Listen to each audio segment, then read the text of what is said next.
Right now, you're hearing music I made with my new Ableton Live pack called Baby Baby Grand. Baby Baby Grand is made from samples of this little toy grand piano I found at the local thrift store. The piano caught my eye right away, cute little thing, all white. It's not the greatest sounding instrument, but I had a feeling I could make some cool sounds in Ableton Live, and that's exactly what I did. There are a total of 8 instrument racks, each with 5 different macro presets for a total of 40 sounds that you can use in your music. And there's also this pretty cool audio effect rack I made for the pack that is included as well. I feel really excited about this pack because it's a great example of how you can take sounds that might not be so great on their own, like this toy piano. It's not really a playable instrument, but if you sample it and then manipulate them properly, you can come up with unique sounds you may have never had before. And that's what I'm trying to do, is bring you unique sounds for your unique sound. And I think the Baby Baby Grand does a great job of that. You can find it at my website, brianfunk.com. You can also get this by joining my music production club. That's where you get my latest creations as soon as they're released at a fraction of the normal cost. And you get access to a ton of Ableton Live packs, my educational materials, templates, samples. And one of the coolest things about the club is the community. We've got a really nice Discord full of supportive and encouraging people that'll help you make music. We've got musical challenges and compilations you can become a part of. And we also have our live meetings where we get to talk about making music. That's the Music Production Club, brianfunk.com/MPC. And you've been listening to the Baby Baby Grand Ableton Live Pack.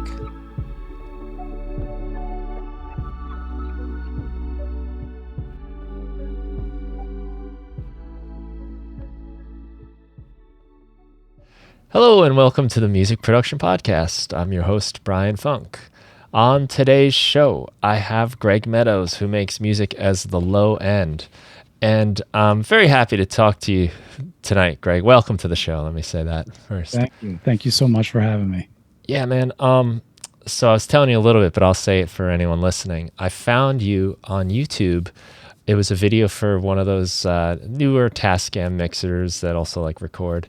I came up and I was like, oh, cool. These look nice. You know, I'm kind of interested in those a little bit, but I forgot all about that pretty quickly when you started playing the music, because it was just beautiful. I'd listened to like all of your tracks, watched pretty much all of your videos after that, and just went down this like the low end wormhole. Really enjoyed it, man. I really love what you're doing. It's like acoustic guitar, singer-songwriter. And there's also a lot of cool like philosophical stuff behind it that I discovered too that I'm sure we'll get into. But I just want you to know that for me, it was just a fun surprise, and I'm a fan of yours, man. I really like what you're doing. I appreciate that so much. It's kind of been overwhelming, you know, with I didn't realize there was so much kindness out there on the internet, and people have just been so amazing to me that I'm just so appreciative for every single person that stopped by and just left a nice comment. Oh, that's good. I'm glad you're getting that side of the internet.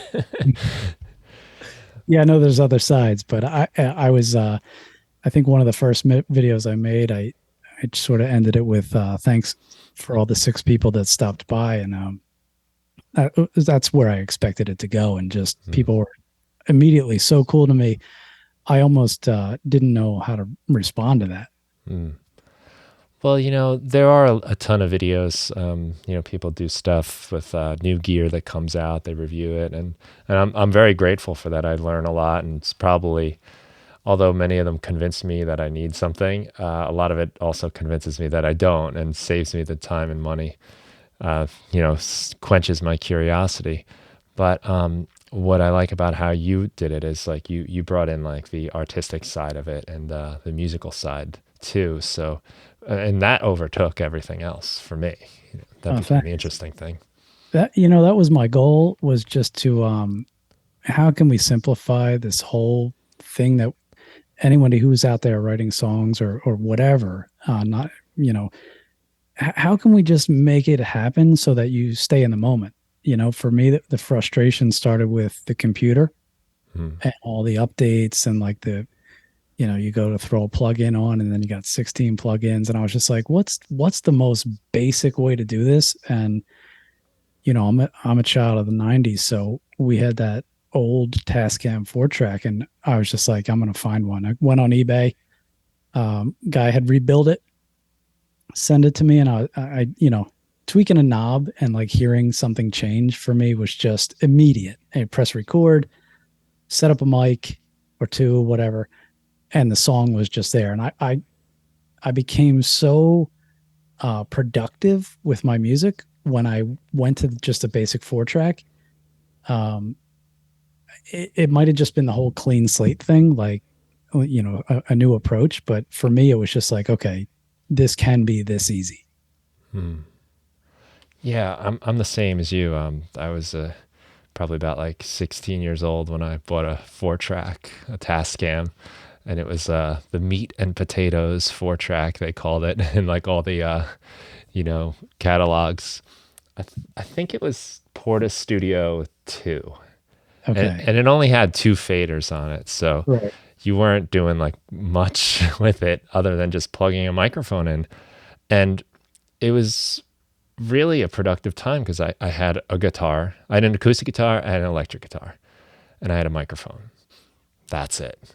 Yeah. So, now You when I go on weren't the worried computer, about like digital and adding all these effects and this crazy routing stuff. You're just like the song, right? Get the hmm. song out. Yeah, and it sort of makes you think more about the song too.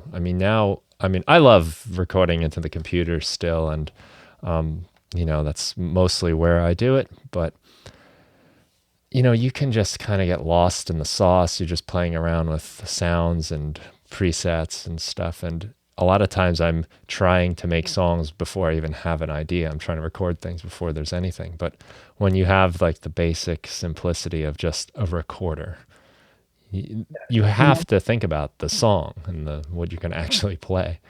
I think, there's so many different ways of approaching it. And I've gone back to the computer too, but spending so much time with the 4-track and physically hooking up the effects pedals and the compressors and stuff like that, it made me realize when I went back into Logic to record some newer stuff that it doesn't have to be everything that Logic can do. It can just add a compressor and a reverb and treat it like, who cares where it ends up, right? The music ends up in a computer or on a cassette, whatever. Um, if you just start to simplify your process, where it ends up can only, that's just where it lives. Hmm.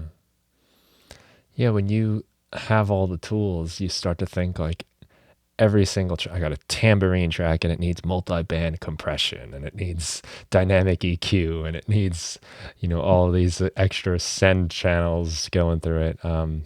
When really it's probably best just left alone. Well, I blamed the computer for that, but it was me. Hmm. It's me trying to work through like, oh, well, I saw this video on YouTube and they did this and they bumped this frequency in their vocals. So that must be what I need to do. But it was me trying to figure out how to be my own engineer while I'm recording.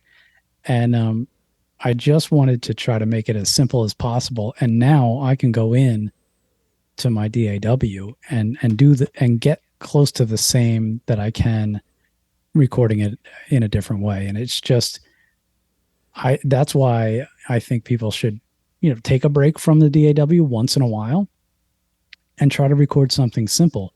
Because for me, what it did was I started to understand the signal flow and just honestly down to the littlest detail, like this is the wrong pick for this song because of Hmm. the way that it's bringing the low end out of this guitar, or maybe I need to move the mic 2 inches. And yeah, it was me needing to learn that. And I went in this sort of roundabout way of doing it, but now I feel at least basic competency in like recording my own music. Hmm. Right. Yeah, that's so true too. You see somebody doing something and you maybe you watch like an artist you like, they open their session and it's got a bazillion things going on. It makes you feel like that's what you need to be doing. Right. But a lot of times it doesn't need to be that. Maybe you wouldn't need 800 compressors and all that EQ if you just move the mic and tried a lighter guitar pick. Right. And and you go back and does the song work as a song, right? And I've recorded so many things that I finally realized, you know what, just doesn't even work. It doesn't matter what mic, what it's recorded on, how many plugins, just the song doesn't work. Hmm. And I think that's the one thing, as if you're in modern times where you're trying to be the artist, the producer, the engineer, and the mastering engineer as well. Um, you gotta take all that out of the picture and just think about your song, Hmm. right? And does it work? Yeah, in the old days, I guess, right?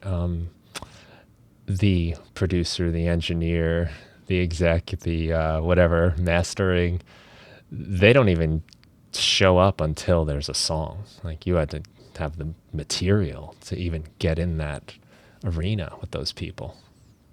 That's the one thing I miss from the '90s is that demo culture where everyone had the ability to record to a cassette, and then you'd swap cassettes with bands at shows, and Mm. maybe there was someone there listening to them, and you'd get an opportunity to hand your demo in. But it was demoing stuff, right? And now we can go from an idea into the computer and have this polished, beautiful idea, but it's still just an idea, right? It's radio ready, but it's not developed.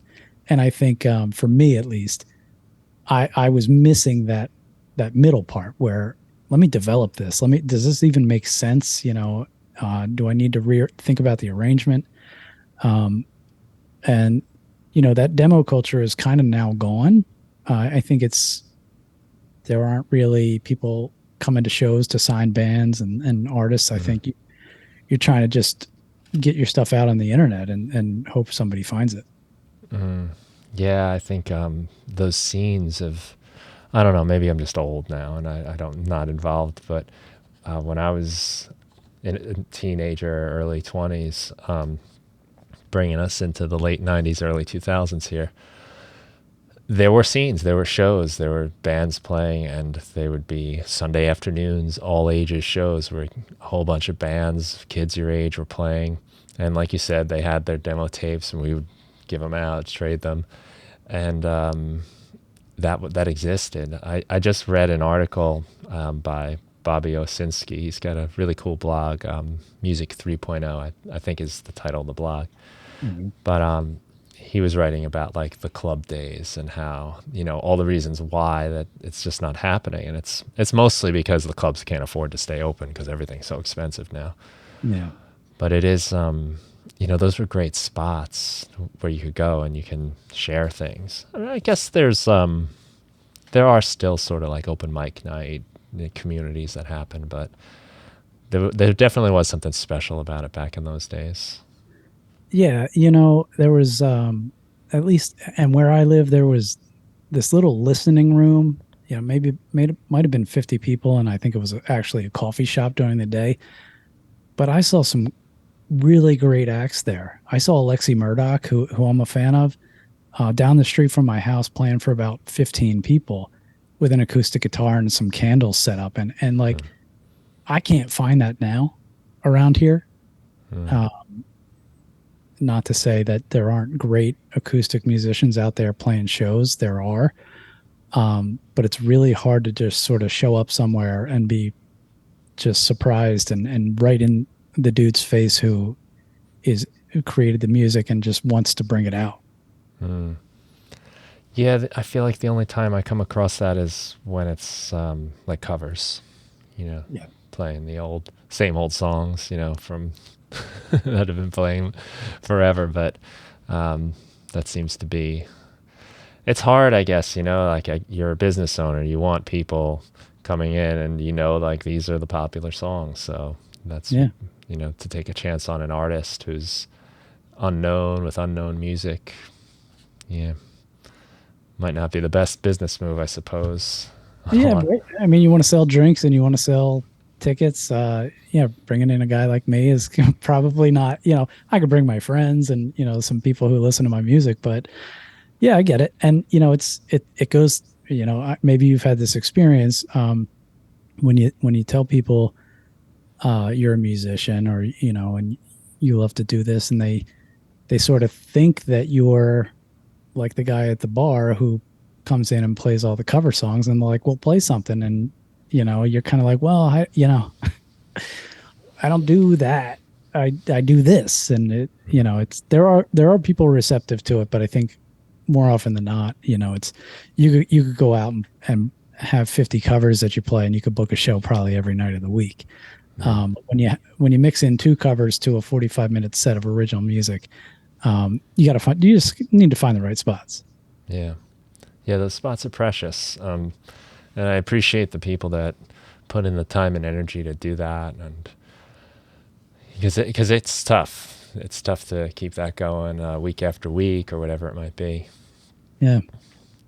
So did you grow up playing in bands then, doing shows? Yeah. So, my introduction to music, probably, in third grade was I started playing the cello. Probably like a lot of people, you get introduced to that sort of classical side of things. But the cello for me was really like, I was into it. It had that woody, like sort of just droning kind of sound. And then, it wasn't cool. So once I got to high school, I didn't want to be in the dorchestra. That's what people would call it when you walked in the door. Right. So, and that was in the 90s, and grunge was huge. And so I dyed my hair blonde. I grew out a goatee because I could do that in high school already. And I was in the whole grunge scene was just where I wanted to be.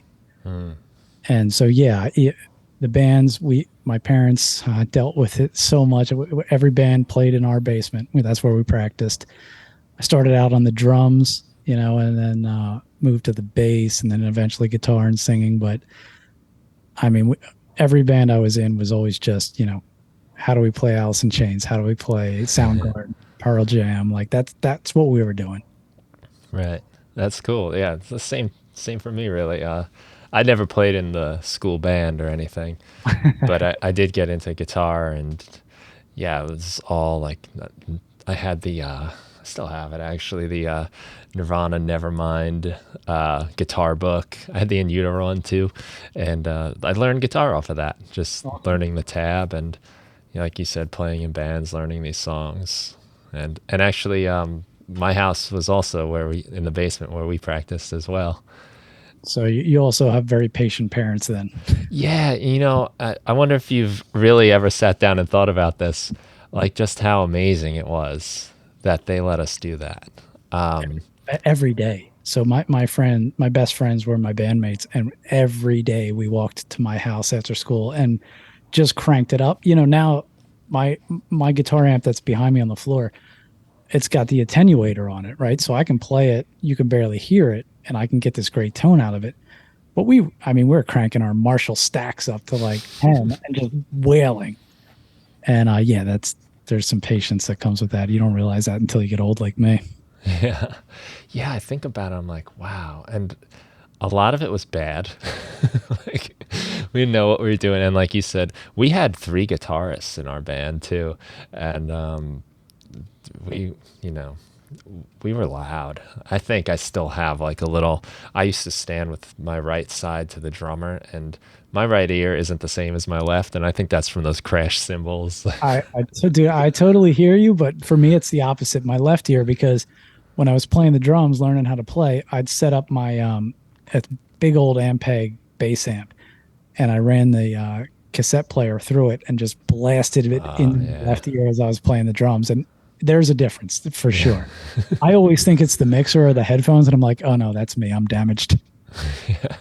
I think about that sometimes when I'm mixing. Like maybe let's just like flip the image or flip the headphones around just to make sure. Right. Yeah, but I am so thankful to my parents for letting us do that. And some of the great stuff that came out of that too is not just when the band was there, but when the band wasn't there, I could sit down on the drum kit and try to figure that out a little bit. And Yeah. then later on, I could record the drum kit and all this stuff I was able to get into because they let me have that spot. Yeah. I mean, the kids in my band would leave their guitars at my Mm. house because we went there every day.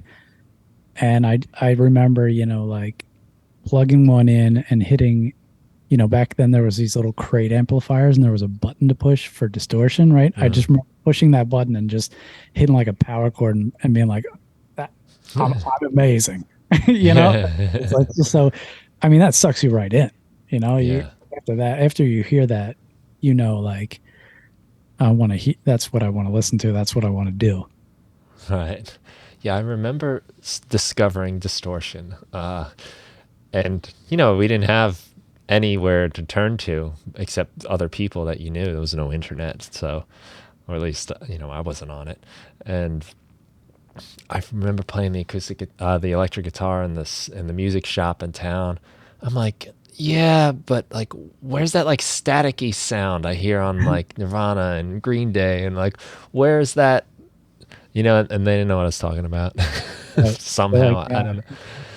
But yeah, once I found an amp that had like that other channel, I was like, yes, you just play that one big chord and just stand there and yeah, let it ring out. that sucks you in, and then once you understand that, you can make those sounds too. It just, I have, you know, never been able to put it down after that. I don't even play anything with distortion anymore, and it's 180 degrees from where I started. Hmm. Yeah, that's funny. Yeah, I was the same way too. I mean, I didn't know you could become like a rock musician. I thought you were struck by lightning on a mountaintop somewhere, you know, like you were chosen. It just didn't ever seem like something I could do. And I never even considered it until I saw friends of mine doing it. It's like, oh, you can do that? Like, Yeah. well, let me try. Yeah, I'm the same way. You think you sort of, as a kid, you have this image of a rock star and they live this lifestyle. And then you're like, wait, I can just book a show down the street and just go play and people will actually like stand there and listen. It's, really, it sucks you in that way. Mm. Yeah, when we found that out, we got like the local, they used to have like newspapers of like, what's going on Long Island where I am. And we found like any bar, any place that had live music, and we made a list and we called them. We drove there. We gave them our like crappy demo tapes, and it was just. And once in a while, we got something out of it. It was amazing. And Yeah. you could just go do it. Right. There was always, always somewhere that was willing to let you play, Mm. which is Yeah. cool if you think about it, because who are we? It's That, a bunch of kids showing up in a pickup truck full of gear and just playing super loud. And, there was never a sound guy. It was just our amps and, the one guitar wanted to be heard over everyone else cranking it up. And hey, it was fun. yeah, like vocals plugged right into like an old PV amp, and we were good to go. Yeah, those are fun days. I I feel sorry kind of for like kids today that might not get that. I'm sure there's obviously other things they have too that are pretty cool that we didn't have, but I think pretty much every friend I made after like ninth or 10th grade was through playing music. Yeah, same for me. It's just, I remember in ninth grade sitting next to this guy in a class, and I didn't know anybody in the school at the time, and he started talking about his guitar and he's playing, and I was just like, dude, you're in my band. Like, first thing I ever said to the guy, and he's like, yeah, okay. Yeah. Oh, cool. And we just, we became really great friends. He's had an amazing musical career, and I'm still here doing this thing, and yeah, it just for those connections with people who are into the same thing, and you got there's chemistry that happens, and it's amazing. Mm. It's you can do it yourself too, which is cool, but I've always really liked having a collaborator and someone with a musical mind just when you get stuck on an idea and they just take it in a different direction that you never would have thought of, right? Because you can Mm. only write your songs, you can only write your ideas. And but just to bring another mind in and someone who thinks like you, um, music can go in directions you never thought it would. Mm. Yeah, for that reason, I feel like whenever I'm with someone else, we're making music, everybody is credited with the songwriting, Yeah, because even if I'm playing with two or three other people and I come up with every note that everybody plays, every word, every change, I know in my heart that that would not have come out that way if just those people and their influence and the way they played those things and their smiles or their like, kind of looks of like, hey, what are you doing? Whatever it is, all affects what you do when you work with other people. There's so much interaction and back and forth. yeah, because they're not going to play it the way that you play it. It Mm, may be the same notes, the same phrasing, but they're going to add their own sort of style to it. And yeah, for that reason, it's so cool to just have that. I don't have that anymore. I just do it all myself, and you know, you go back and you sort of try to add a little flavor to the double track guitar to try to just give it some space. But if that was another guitarist sitting there playing it with you, it would come out differently. mm. Have a little bit more movement or whatever the case may be. It's but like when I lock into myself playing, I ended up just sort of playing the same exact thing in the same exact way over and over. And I'm like, why doesn't this sound bigger? Oh, right, because it's just me. Right. You can almost make it perfectly identical that the phase cancels it out. Right. Yeah. It's just silence, right? Just Right. It's true. And I'm playing with a couple guys now in a band, and it's the first time I've played in a band in a while, probably, I don't know, 7, 8 years, and probably almost 10 years in a band that I was writing songs in. We all write together in the band now, but having this time off, playing so much music by myself, it was a good stretch where I was the only one doing my own music, and I used to be much more stuck in like what I wanted other people to play. Like, I just wish you would just play the crash cymbal here and bash on it instead of all right. this, and like really try to like force other people to play what I wanted on those parts. Now, after having all the time to do exactly what I wanted to do, I really appreciate just how people don't do what I would have wanted them to do.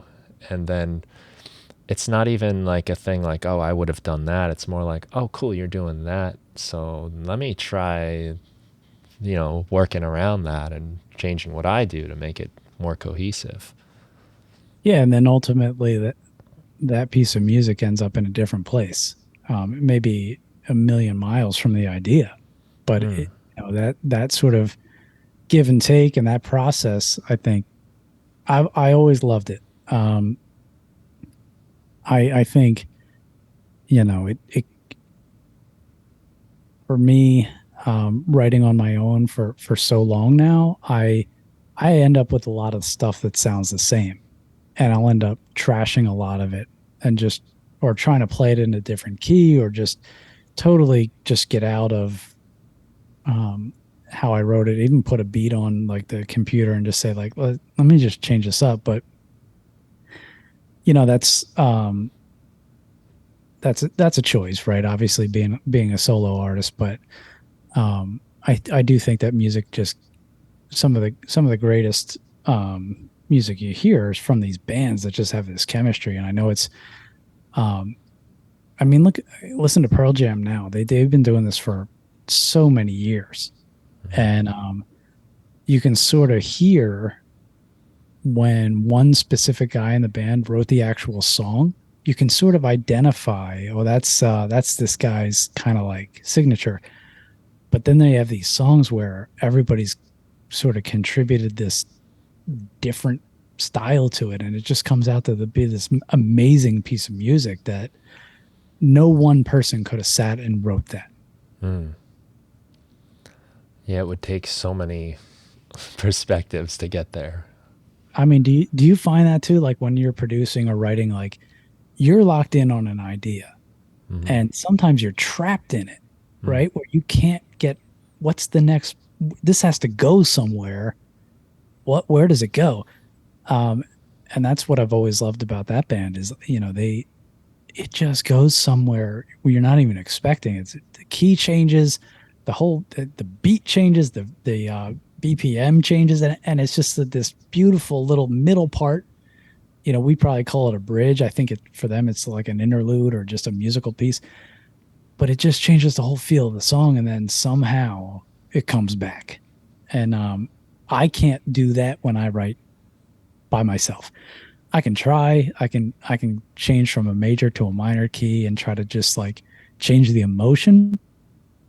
But like there's a lot of those songs from these bands that I always listen to that are like they're like mini symphonies. Mm. It just starts out in one direction, it changes so vastly, and then it comes back, and that's what sucked me into that kind of music. It just like um yeah, I don't know how else to say it other than like it's like a little mini kind of like composed symphony.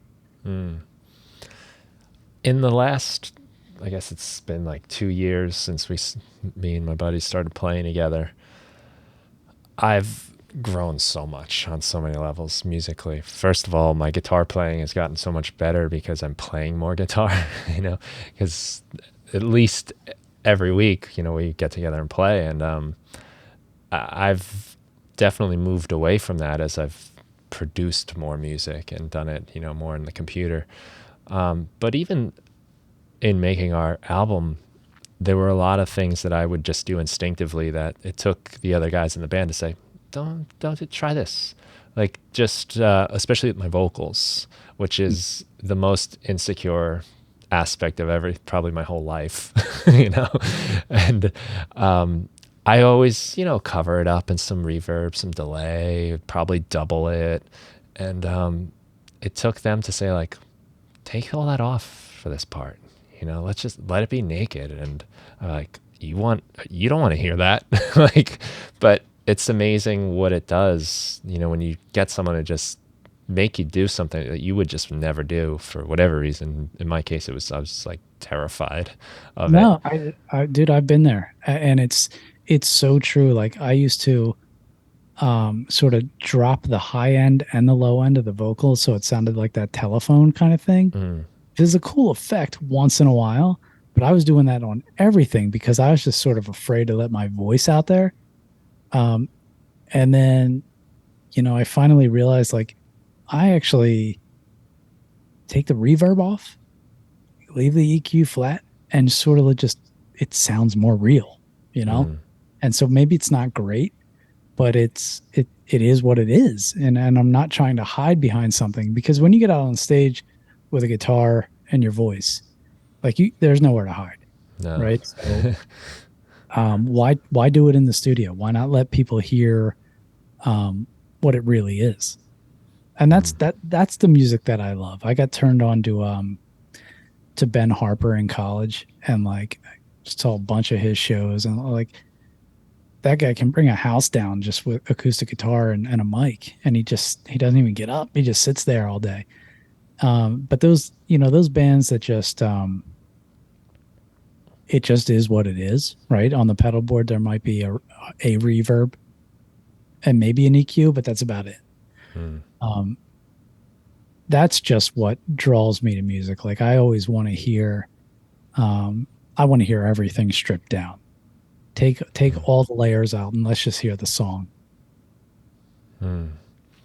Yeah, I'm on like I'm a hypocrite, I guess, on this because I do love production and you know ear candy and fun Yeah, stuff and who effects, doesn't? Right. But yeah, at the same time, I love that just real music. Not to say it's not real music, but it's just that's what it is. That's what it sounds like. Well, I'm surprised. a lot because you hear these pop songs and they're just super engineered. And then you hear the actual vocalist playing the guitar and doing it acoustically, and you're like, damn, that's actually really good. I didn't know it and I prejudged it because it's so produced and has that mass appeal. But this person can really actually just bring this music. And you go back to that's probably how the song started. They probably Mm. wrote it on acoustic guitar, and then it went through their producer and their engineer and their record company, and it came out on the radio, and all the kids loved it. But at the end of the day, there was someone actually who made a piece of music, and it just got, it went through the machine, but they can still bring it back, and I just respect that. I don't even care what genre of music it is. Some of these pop stars who can just sit down and play it and still bring it. I mean, it's amazing. Mm.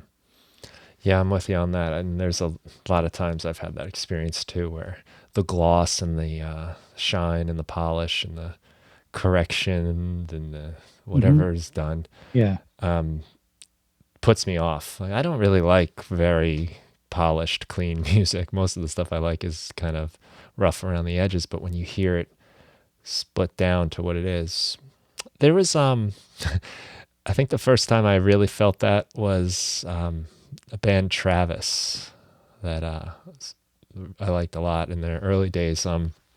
They did a cover of Britney Spears' "Hit Me One More Time," and it was kind of a joke, like it was a laugh, tongue in cheek sort of thing. But at the same time, like part of the point they were making was like, this is actually like a really good song. Like when you break it, Yeah. it's well written song. It's put together nicely, and to hear them do it that way kind of helped me say, maybe I'm not connecting with this because of the packaging, but when you break it down to what it is at its core, there's some like, interesting things happening, some good songwriting and Yeah. That's a great point. I mean, I'm like you. I like to hear imperfect music. I don't want it locked to the grid. And that polish, that studio polish, it's nice and all, it's radio ready. Um, but I like to hear sort of the air around the instrument. And and the vocals just a little bit dirty, they're not corrected, they're just kind of there. Um, and there's a lot of bands that do that really well. But I love stuff that sounds like it's live because that's what you're going to hear if you go to see this band or mm, this performer. Like it doesn't have, that, and that's one of the things that drew me back to the 4-track was I don't have 50 takes to get this right. If I do, the tape's going to be in shreds, right? So like that was tape. That was like you're not hearing 50 takes of this part. You're hearing the way that it came out, and the way that it ended up. And I don't know. I think I'll just always love that kind of music, just a imperfect kind of like there's actual musicians playing. You can hear the bleed. You can hear like all just kind of stuff going on. And then you get out of your producer engineer brain or songwriter brain and you just listen to it as a human being with ears, and you're like, these frequencies are not perfect, but the song is great and it mm, has so much passion and emotion in it, um and it's not perfect. mm. It's easy to scrub all that away if you're not careful. You kind of, clean things up, fix it, or lose the kind of raw emotion. And there's so much, I guess we really do connect with vulnerability. And when you hear that, when it's rough around the edges, when it's Yeah. kind of what it was on that day, and it might be different tomorrow, there's something special about that.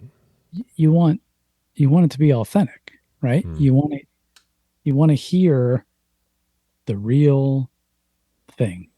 And I think as a musician, as an artist, that's what we're trying to give to people. We want them to feel something, But if we don't feel it, if we're not connecting with the song, they're not going to feel it. Then it's just entertainment, right? Then it's just a guy who brought his guitar and is going to play some songs.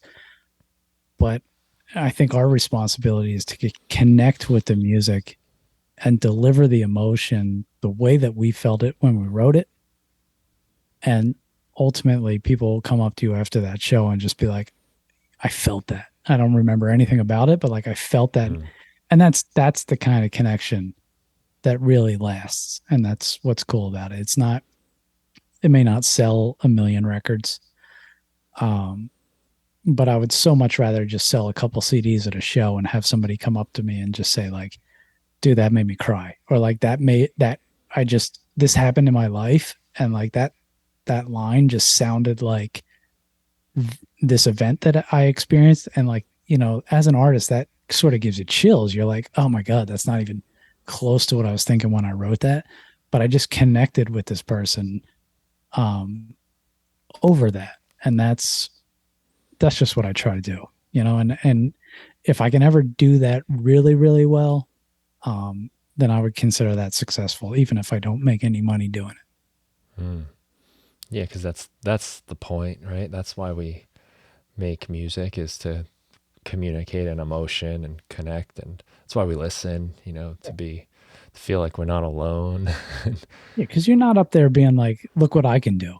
Mm. You're up there trying to communicate this thing to someone, and have them feel it too at the same time. Mm. Yeah, when that "look what I can do" comes into it, that always winds up feeling hollow or empty. And You can always spot that guy. yeah, You know, or even the- if I've ever done it, there's been times, I'm sure, where I thought I was hot shit for something or other, and that's not the same.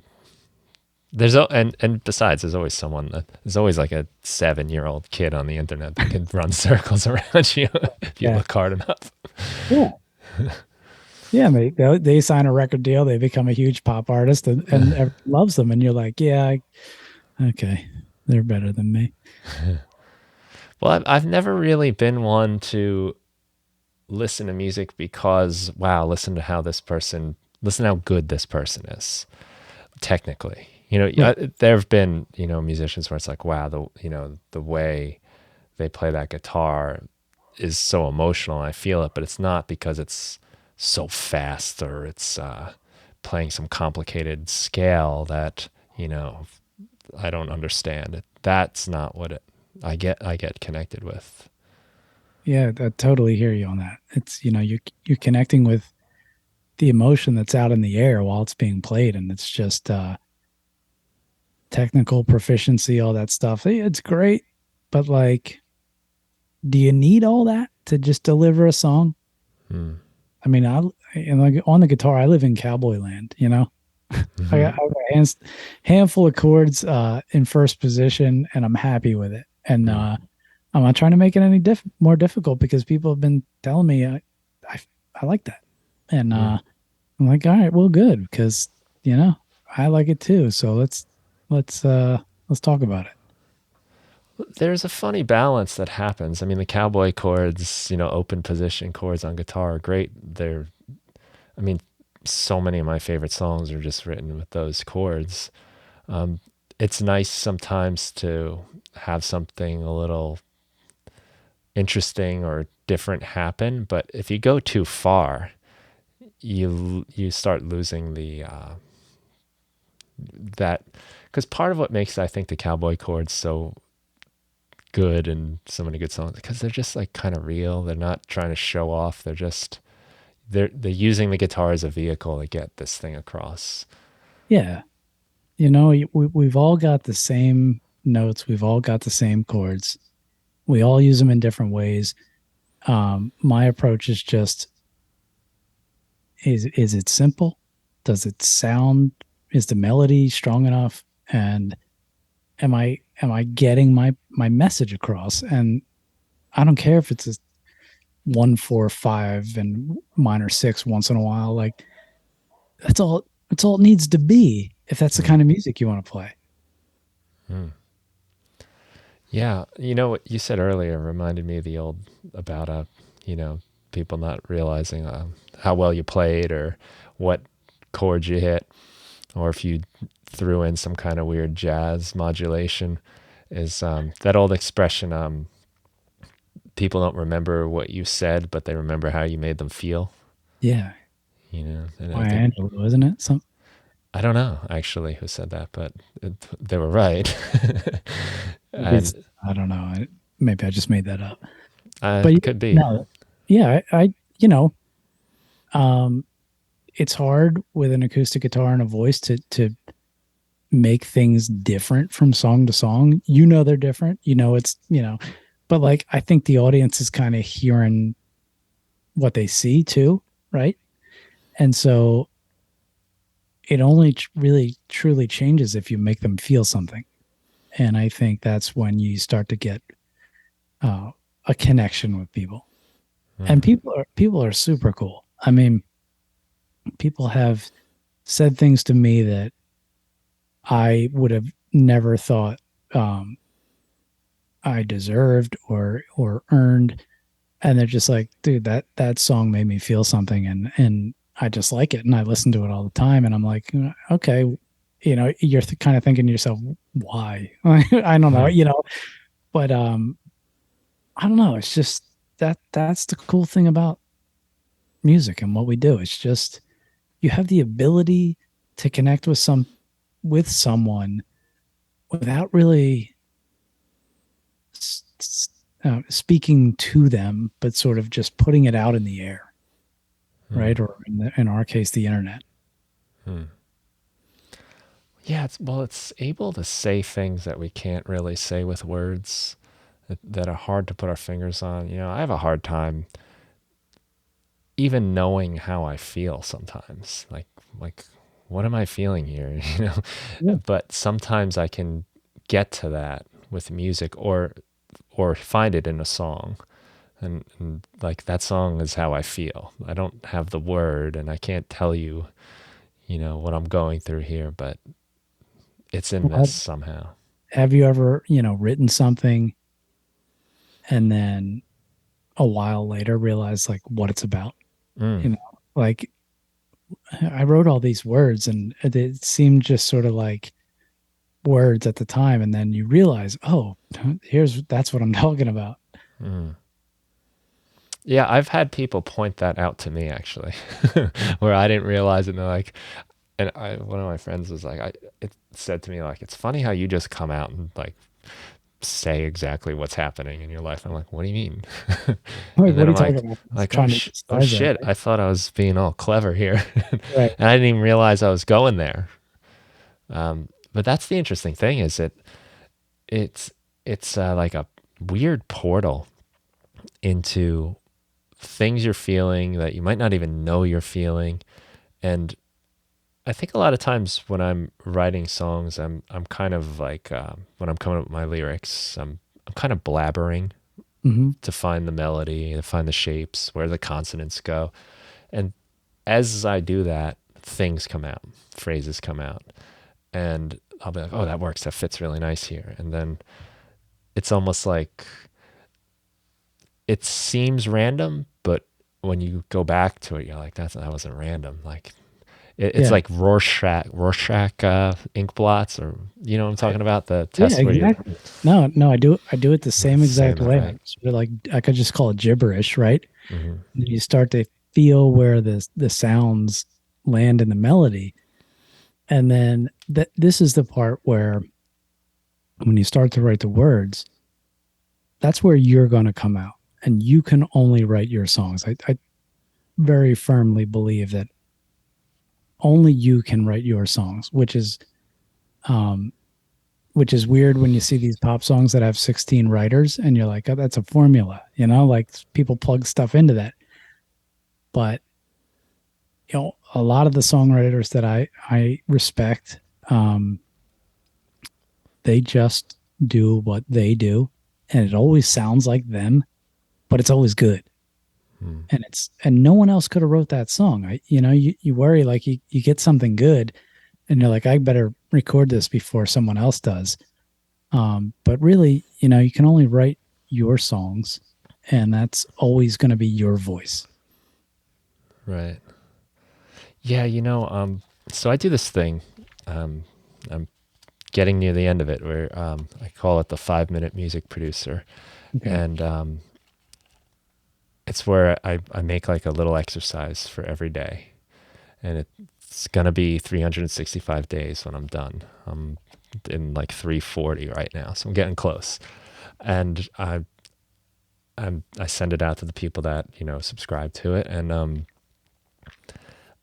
And a lot of the stuff I just give away like I have like song ideas, like lyric ideas, or like a song for like you're driving home after a party when you found out the girl you liked is with that guy that beat you up in third grade or something. And I have like no fear of giving out. Here's a song title I came up with that one I think is really cool title. I haven't written it yet, but it's there, and for the day I feel it, because I just kind of know like no one's gonna do it the way I did it, or I Right. might do it, and I won't be able to do it the way they do it, and it doesn't even matter if you have the song with the same title as me, and they have. It's that sort of like just trust, I guess, that you know whatever it is, all the things that make me me are there's too many little ingredients there for anyone else to do that either. Even if what I'm doing is pretty straightforward and standard, if it was like cowboy chords, like you said, Mhm. that everyone has, there's no limit. There's not like we wrote all the songs, guys. No, We're that's it. done. Last song. Yeah. I mean, you and I are going to strum a C chord differently with our picking pattern, with the way that our hand falls. And even if we pick the topic to write about, we're going to talk about it differently. We're just going to express it differently. We're going to have different emotions about it. Um, and that's why more people should make music. And, because put it, put it down, take the simple idea and just put it down, because you never know, could turn into something that is really cool. There's also just that there's a satisfaction to that.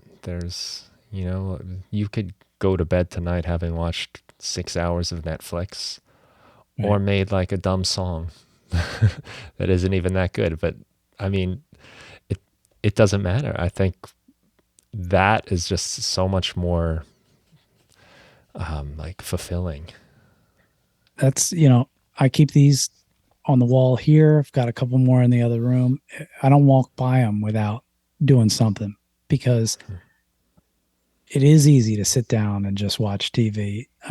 And I specifically remember having some songs written when I otherwise would have been watching TV and be like, oh my God, thinking to myself, like, if I had just watched the next episode of that show, I wouldn't have got this song. I would probably just never have happened. And that's, you know, I don't know, that's just, I do think sometimes about the songs that are out there that I haven't written, that maybe I chose to do something else. But when you become sort of compulsive about it, and you're always thinking like the next great idea might happen if I just pick this thing up, then you know, that's why I have ended up with guitars all over the house, and my wife thankfully is super cool about it and very supportive. Um, but the little guild over here that gets thrown in the trunk anytime I go on vacation. And I've written so many songs just not here, Mm. not in my space, and just different things come through. And then, the other two are, they'll live in the case in the winter in Pennsylvania when it starts to get really ugly. Um, but the guild's always out. My electrics are always out. And, you never know. Sometimes come home from work with a headache and you're super stressed and you just pick it up and something comes out. Something just comes through. Mm. Or like, yeah, or you're relaxed and and you just pick it up because you're just laying on the couch and something comes through. It's just, you know, I don't ever want to miss those things. And thank God for smartphones because I just turn the thing on and record 30 minutes of ideas. And then I go back and I harvest them when I run out of stuff. Mm-hmm. Yeah, and I don't think it's like, suppose, tonight, right?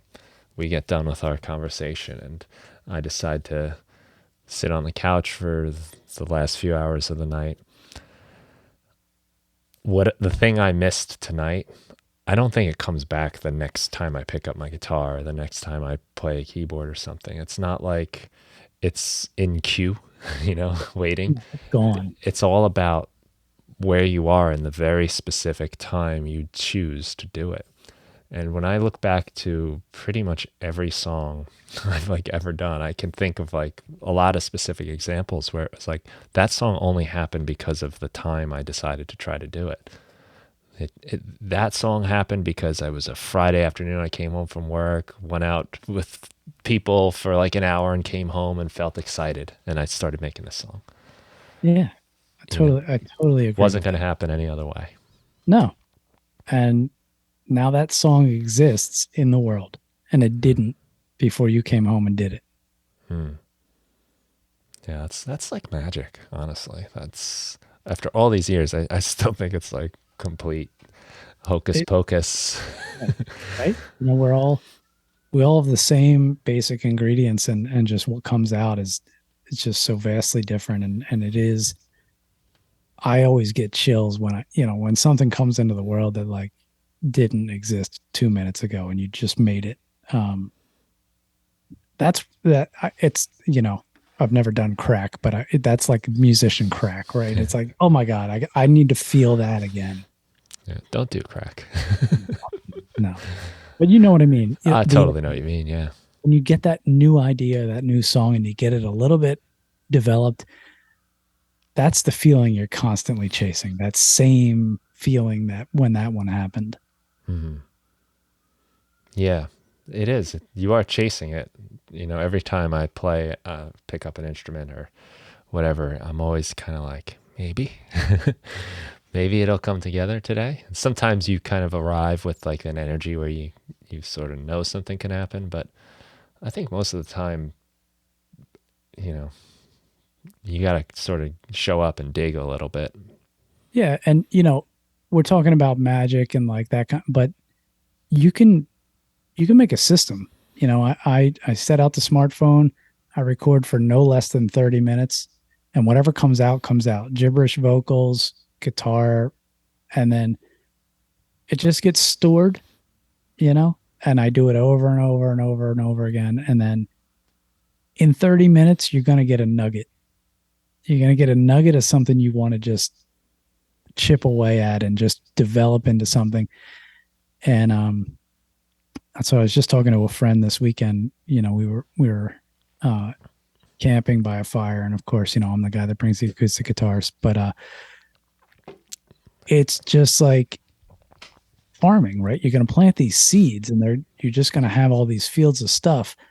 And then when you go back and you harvest it, you're pulling from your sort of your storage, and I've taken what I thought were separate songs ideas, and that became a song. And if I hadn't gone back and recorded those things and listened to that 15 seconds that actually worked out of 30 minutes, and I pulled that into this other piece that worked for 10 seconds, and then those two things together formed a song.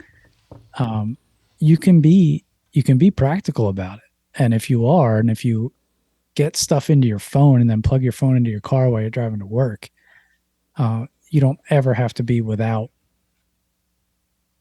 working on music. Because I know for me, when I write, it's with my guitar in my hand. But I can't take my guitar in the car when I'm driving to work. So I record 30 minutes and then I just listen back. And you will find something in there that you can turn into something else. Yeah, that's a great method. Just especially if you got that time where you're going to have a 30-minute drive or whatever. Yeah. Again, that's it's a little, I don't know, like cheat code type of thing that seems small, but you repeat that over and over again, even just twice a week. Or, that's how stuff accumulates. Right. Just those little drops in the bucket. And I the doll on the phone is so good where I can just highlight that little piece that works, cut the rest of it away, and just store it and give it a title that says like, something something about it, some idea. I usually try to song titles come pretty quickly, right? In certain circumstances, but you don't have any of the lyrics, you just have a title. And so I'll slap the title on that idea and I'm like, oh, that's that idea. And then I remember it from the title and I'll just try to write to that. Sometimes it Mm. works, sometimes it doesn't, but if I didn't save it, like you said, it'd be gone. That idea just wouldn't exist. Mm. What do you use specifically? Like, is it just like the voice memo app on the phone? No. I use a an app and it's by a harmonic dog and it's called multi-track DAW on the iPhone and it's like Oh, I gives know you what you're eight. talking about. Yeah, and it's got like reverb and EQ and compression. Um, and I used to just write on that, play my guitar and vocals at the same time when I had a fully developed idea, and then take those tracks, throw them into Logic, and put stuff around it. Hmm. And I've, written songs that way, or other, or I open up. I've got like a current current folder, an older tracks folder, and sort of like a mixed folder. And if I go into my currents and everything there is boring me, I'll go into my older tracks. And then within older tracks, there's like an ideas folder. And in the ideas, there's literally just hundreds of things there. And I give them all a unique name, which tends to spring me back to like what was the idea when I came up with this. Um, and then I'll go back and just try to write to that because Mm-hmm. sometimes you don't have time to just sit and flesh a song out, but you've got time to just sort of advance an idea a little bit. Mm-hmm. Right. Yeah, that's cool. So there's kind of like different phases of your process. The like half hour noodling, just seeing what comes up, and then now it's time to, as you said, harvest and see what's going on. If there's anything you can develop a little further. Yeah, because you know you don't sit down and get a song from beginning to end. I mean, if you do, it's rare. Hmm. But usually you're chipping away at these things, and that's that whole 10-year thing. Is it's like yeah, it takes a long time to get happy with your stuff. Um, but if you're not collecting along the way, then you're losing. And Hmm. so I just started doing that. Hmm. It works for me. I don't know. People probably do it all different kind of ways. No, I'd say it's working, man. I love your stuff. And all the things you're saying are really like a lot of the things that I appreciate about what you do is that you are trying to capture like the moment and that you're trying to keep it authentic and real and um, to connect, with that emotion and that idea and to hear how you come up with this, it makes a lot of sense. I can almost see it. And in your videos, it's really cool to watch you just sit down and it seems like you record the vocals and the guitar all at the same time. I always do because I just feel that there's just more authenticity and just Mm-hmm. I I have gone in and laid down the guitar first and then did the vocal part and I always like I get weird like I over sing it and I'm just like if I had my guitar in my hand I wouldn't be doing that. Mm-hmm. um and I've tried a lot to really make that work, doing the guitar first and the vocals next and then the bass and it just doesn't work for me.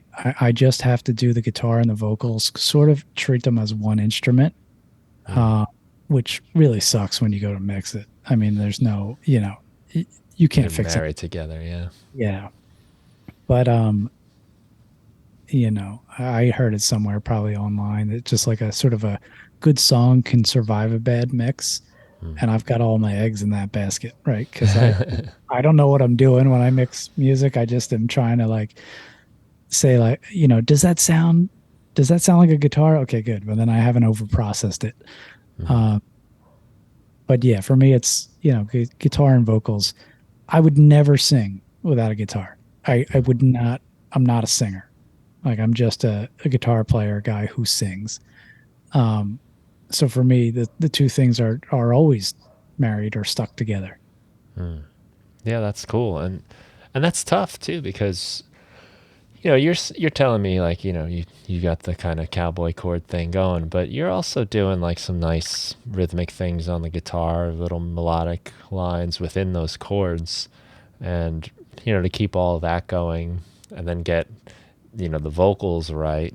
And as you said before, when it's just you and the guitar, there's nowhere to hide. And I distinctly remember the first time I played a show with just my guitar and singing, and I'd been playing shows in bands for years and even singing on some of that. And there's no, like, you can't Terrible, like give the stink eye to the bass player if something goes right? wrong. You messed up the timing. No, that Yeah. was me. Yeah. Yeah, it's all you. So People will be cool with you though. If you show up and you respect them and you make them understand that, hey, even if I mess this up, we're all going to be okay. mhm, Then they'll just play along with you. mhm, If you stop and you're just like, okay, I'm going to keep going, but we all heard it.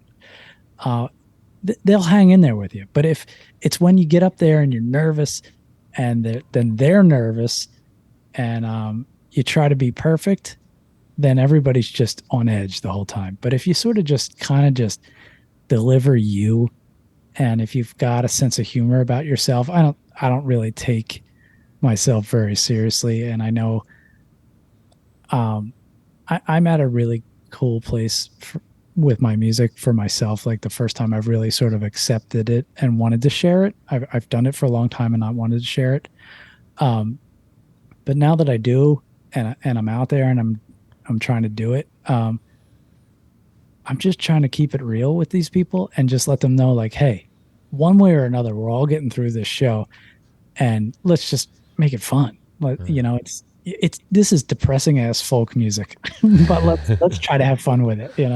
Mhm. That's funny. Well, I've seen bands where, like something goes wrong with the equipment and everyone's pissed and they're upset and like the show's ruined, and that gets into the crowd. And I've seen the opposite where something goes wrong and it's a laugh and now we're all in on it. And it's like, oh, Yeah, I guess we're going to have to play without that speaker tonight. What are we going to do? right. Next best thing, move on.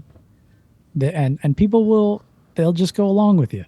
Mm, If you just let them know that they can be comfortable, then they're going to give you so much back that you can feed on. mm.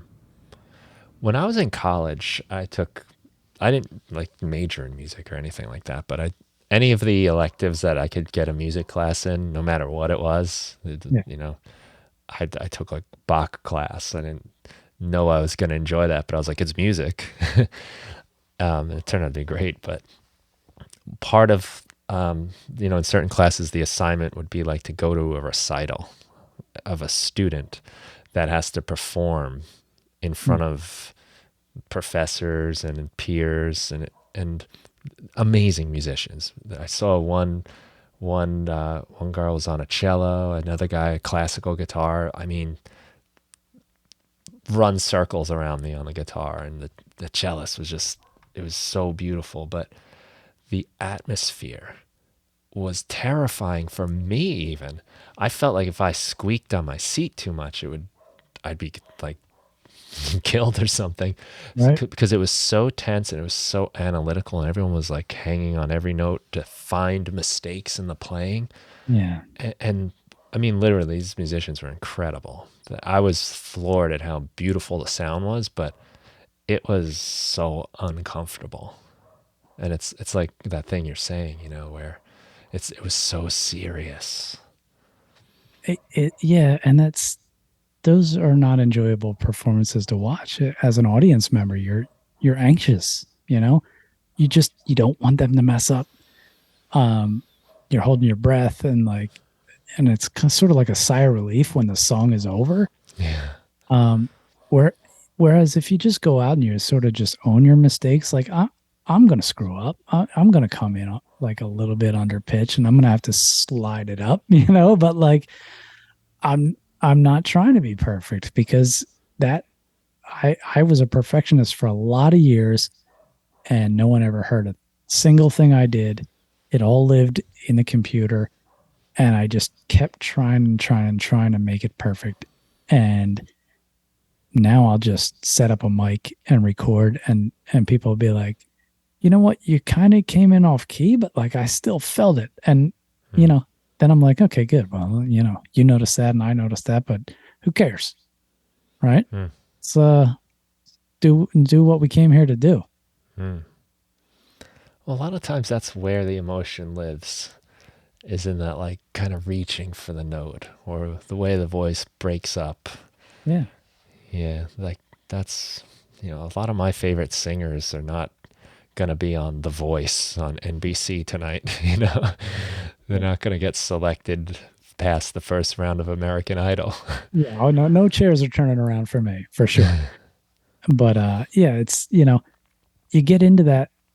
That's the best, right? When you get into that zone when you're playing, and you might reach for something that you never even rehearsed, and maybe it works, or maybe you got close and close enough, but like it changes your attitude about the song at that moment, and Hmm. that's what people are noticing, Hmm. like how you're feeling about what you're doing. Because you could go out and be technically perfect, and that's boring, you know. Hmm. You could go out and just be real and like hope that a couple people like it. Because otherwise what's the point? We're just trying to put some art out in the world. No one's paying me to be there, right? I got a job. Um, I'm just I have this compulsion to do this thing, and some people are going to hate it, some people are going to like it, and that's fine. That's just Hmm. how it goes. Hmm. That's a good attitude to have, and it allows the real thing to come through. And when That's what you're we want, when right? you're on that stage, I mean, you really do have an incredible power of energy. Like you have a lot of control over the energy of the room and therefore of however many people are there. And it's if you're in it and you're feeling it, it's hard to ignore that. Yeah, and they've got power too, and you can feel it when they're being authentic back to you. Hmm. Um, Even if it's sitting around a campfire with 10 people that you know really well, um, you can tell when they're not just saying, "Oh, we like it" because they're your friend, but they're like, I dig that," like I would listen to that song. And what else? What else do you need? Right from there, you Hmm. just forge ahead. Hmm. Very true. Yeah, those are sometimes the best experiences too. Just a couple people that you just connect with. Hmm. Hey, I got a question for you. Kind of totally left turn, but you mentioned you have an attenuator on your amp. Yeah. And I mean, within like the last 2 weeks, I've learned that they exist, right? So I come from a world where there's no one that I've ever played with basically that wants to turn their amp down. Right. Yeah. But I've got this, it's a Fender Deluxe. I love the amp, but I really like the way the clean channel breaks up.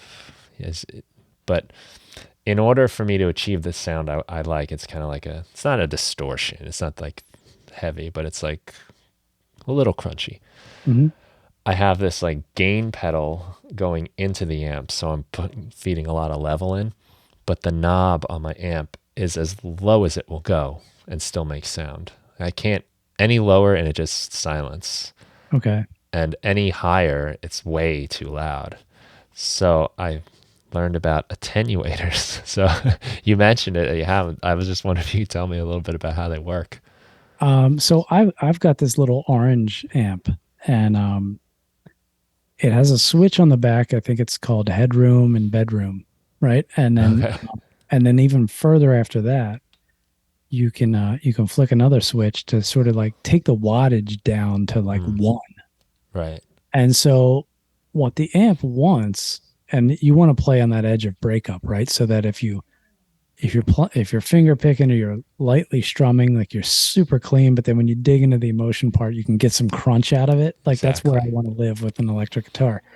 Um, this amp is really good at getting there because it's giving the amp what it wants. It's being fed a really hot signal, and it thinks the preamp thinks that it's loud, but then ultimately that attenuation is bringing the volume in the room down.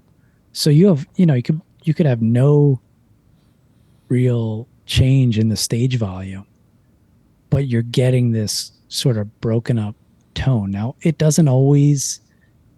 You got to kind of think about it differently because you know growing up the way I did, if you wanted to get that distortion, you needed to get loud. And then when you got loud, it broke up. So you're getting the breakup, but the volume isn't changing. So it's a Mm. little weird that way. But so the attenuator just cuts the wattage down in the amp.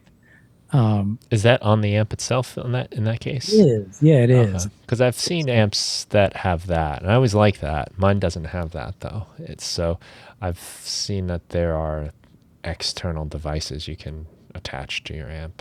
Yeah, you can get those boxes, right, that Mm. do the same thing. But my thought was that, in my acoustic show, I want to incorporate some electric stuff. Um, and I would much rather stick a mic in front of the amp and keep the stage volume low, Hmm. but still get that breakup versus like cranking the amp and not being able to hear. Going back to our conversation about bands and like being in the basement, I was always afraid to sing because you couldn't hear yourself, Hmm. right? Because the amps were so loud, you didn't know if you were on key, you didn't even know like Yeah, you're just not hear your yelling voice. to come Yeah, through. couldn't hear your voice coming Yeah. back to you.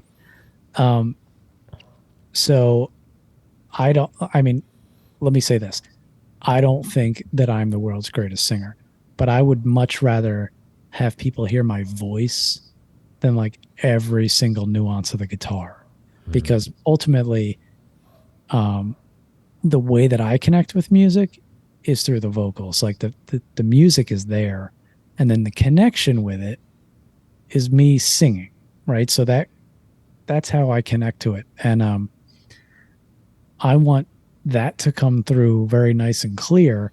And then as much of the guitar as I can get to that point, great. But like really, let's focus on the vocals. Hmm. Um, so having the amps serve you versus like, if you go on YouTube and go down a rabbit hole of like this, you need this amp because it sounds like this and that's on this record. All you really, you should identify what you need and how it's going to serve you. And that's how I ended up with this little orange amp. It's like a 30-watt amp and it goes down to like 7 watts and then 1 watt, depending on how you dial it in. And it's great because no one outside the house is going to hear it. And even, if someone's sleeping, you can still get away with it. Hmm. Super low volume, but sounding the way you want it to sound. Right. Yeah, my amp has a clean channel and a distortion channel or an overdrive channel. I Yeah. used to always just use the overdrive channel, but that's more bite than I want. Like more, it's more distortion effect. You know what I'm Hmm. saying? Than like just breaking up. Yeah. Because the clean channel, when that breaks up, it still retains so much of the tone and the dynamics, like you said. Like you can play soft and keep it relatively clean, but then when you dig in, I, it's yeah, heavier. I'm totally with you on that. The way that I see that, like visualize that, is that when the amp starts to is clean and it starts to break up, that bite is like sort of attached to the sound. Whereas if you Hmm. switch on a distortion effect, you're putting something on top of the original sound, and they're just mixed at a level where like you hear the distortion, but when the amp just breaks up naturally, I feel like it grabs the sound and it like puts a blanket around it. Like it's part of the sound. It's not just an effect that's sitting on top of it, Hmm. which is why I do the same thing you do. I try to get there with the clean channel and have it break up, and the attenuation is a nice way to get there. Mm. Yeah, it loses a lot of life and meat and low end even too. Um, I just don't even care for it too much anymore. I used to, that was my go-to, playing, I guess, like heavier music too, but uh, that's what I'm trying to figure out with the amps. And I saw this, like, because I've played on some, like Supro makes some really cool amps that have the wattage selector. I guess Yeah, that's an attenuator. That's what they call those. it's what I call it. I don't know Yeah. if that's the official term, but yeah. Yeah. But then I saw a guy on YouTube who's, I forget his channel, but he's got a cool YouTube guitar playing channel. And he was working on a little small tube amp, but he had an attenuator on it. And he's like, so I can play and not piss off all my neighbors. Right. And I'm like, yeah, that's what I need. Because I need, for my amp to break up, it has to be pretty loud. It's just, Yeah. it's 12-inch speaker. I don't know how many watts it is. It might be like 40 or 60 or something. It sounds great. I love it, but I just want it to sound great, much quieter. So I might have to look into that. Yeah, there's a lot of people making those like amp top boxes now that you can plug into, and Mm. it has some magic in it that lowers the volume and makes it still sound good. Mm-hmm. But Yeah. those days I think are largely in the past. The needing to be super loud and the stage volume being so loud that like everyone gets mad at each other for being too loud. Yeah. Yeah, and we're just a three-piece too, so it's bass, guitar, drums, so you're going to hear the guitar pretty Yeah. much no matter what anyway. And if I'm too loud, then everyone else plays too loud to keep up. And then that whole vocal thing happens.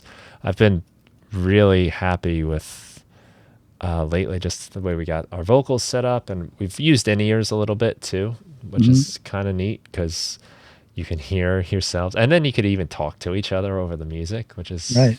an unexpected benefit. But Super cool. to be able to sing soft when it's supposed to be soft and dig in when it's supposed to be, and to have a nuance is such a game changer for me. And my voice lasts so much longer too. Yeah. The tendency to want to oversing when you get live is I hate it, and so I try to keep things on the stage or wherever just as quiet as possible so that I can, some of my parts are when you sing low, or at least when I sing low notes, they're soft. I don't have a lot of power down there. And that's dynamic, right? When you want to introduce some dynamics to the music, you move a little closer to the mic and you get that proximity, and and then when you're going to belt, you step back a little. And yeah, I was just at a show, and the opening band, they always get the worst sound. But it was just all bass everywhere in the room, and it was just so much bass you couldn't even hear the singer. Um, That's a yeah, thing lately I've seen, by the way. It's like places just have too many subs now yeah, it was for all kick rock drum and music. bass, and like this was, more or less Americana type of music. Um, just all kick drum and bass, and it was like this is terrible. And they had these big floor wedges and everything. And then when the headliner came out, no wedges, just in ear monitors. The stage volume was, we were 6 rows off the stage, right? So we could hear kind of what was going on the stage, and stage volume was super low, and it was just a real nice mix coming out of the speakers. Mm. But the opening band, they just, and they were a good band, but a lot of people sort of just had the reaction of, well, everything just sounded the same because all we could hear was bass and kick drum, Mm-hmm. which is a shame, right? I mean, Mm. this is a huge venue, and um, that's the impression people have of your live show. Mm-hmm. Yeah, and you probably realize that might not have been their decision. It was just, Exactly. but if you're the casual concert goer, music fan, you think, wow, these guys sound terrible. It's so bassy, and you know, Yeah, you don't think about the all the other things that happen before the sound gets to you. right. Hmm. That's unfortunate. I've had that experience at a lot of the last few shows I've been to, where and I guess the opening act kind of gets the shaft a little bit, perhaps They by don't design. they don't get as much time to set up and get Yeah, sound check, and so yeah, they have a bigger hurdle, I think, than the headliner. yeah. But yeah, it was all bass. It was actually kind of like an Americana rock. It was maybe a little heavier than that, but it wasn't EDM where that's appropriate. Right. Where you want to feel every single kick and all Yeah. that low end. It was just, we were, I was with my musician friends and we're just like, isn't anyone paying attention? Yeah. How does the sound guy not hear that? Right. Yeah, like it's the sound person guy. You must be a musician of some sort, have some understanding of sound. I don't know. Yeah, I think, and at that level, I mean, I'm sure the band has hired this person to travel with them and do sound. So yeah, it's perplexing. Why does it sound like this when it could sound so much better? Hmm. Yeah, I hate live sound personally. you I've know, never tried to do it, so maybe it's really hard to do. it is really hard to do. There's so many factors. Like you got the stage volume, you got what your equipment is, and so many considerations. Did they move the mics in front of the speakers while they're playing, and feedback? It's not for me. I've done a few gigs here and there, just mostly to help out friends, but does and our band practices. It's just always like the thing that gets in the way. Like when we were comfortable with the sound, it's great, and then you can play. But when it's not working out, it's so hard to get there. Yeah, because you know what it should sound like in the room, and when it doesn't, people can only sort of make up their minds on what they can actually hear. Yeah, yeah, it's true. And I've done for a while I do like these like solo electronic sets of my own, and I'm totally at the mercy of this live sound, and where the speakers are, because I've got a microphone I'm singing into, and I'm running all my stuff through my computer. If the orientation of things is off, like I'm kind of just screwed. I got to figure something out. Yeah, that's hard. I mean, there's so many elements there. I've got an acoustic amp with two channels. Mic goes into one, guitar goes into the other. It's got one direct out that I could send out to a board. So I can sort of, if turn that around and use it as a monitor, but also get myself dialed in to where I think it sounds good, and then send that out as a signal, which is good and bad. It's if you get someone who knows what they're doing behind a soundboard, then chances are you're going to sound okay. But sound is so important. I just, I mean, just to leave it up to chance for me is like, no, I want to sound as good as I can. Yeah. And an acoustic guitar on stage is very difficult. Are you running a pickup, I guess, then? If you Yeah. I when it comes to acoustic guitar pickups, I found the one that sounds the least like garbage, because they take a beautiful instrument and plug it in, and everything I've tried sounded so bad. So both of these Gibsons have the Sunrise pickups in them, and they're just they're the best things that I've found so far in terms of acoustic pickups. And I've tried everything. They like the LR bag stuff that it's a mic and it sits under the soundboard. It sounds super weird, for me at least. And then like the under saddle stuff sounds like you're playing a tin can with a stick. It's hard, yeah, because an acoustic guitar, and this takes me back to like my cello days. It's a resident instrument that has this can have this super long sustain in a nice sounding room, but then when you plug it in, all that goes away. And that's why I think you see a lot of go to open mic and you see a lot of real heavy right hand, and they're just banging, banging, banging because nothing's sustaining, and it's Mm. not. Um, I don't play like 6 note chords. I pluck out a couple different notes from a chord, and I need that to ring out. So I've these pickups for me are the closest that I could get Mm.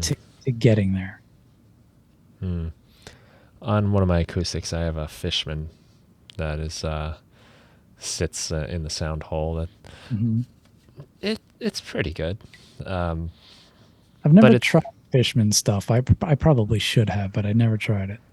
yeah I didn't do a whole lot of research either before I got it. It was kind of like what Guitar Center had at the time. Yeah.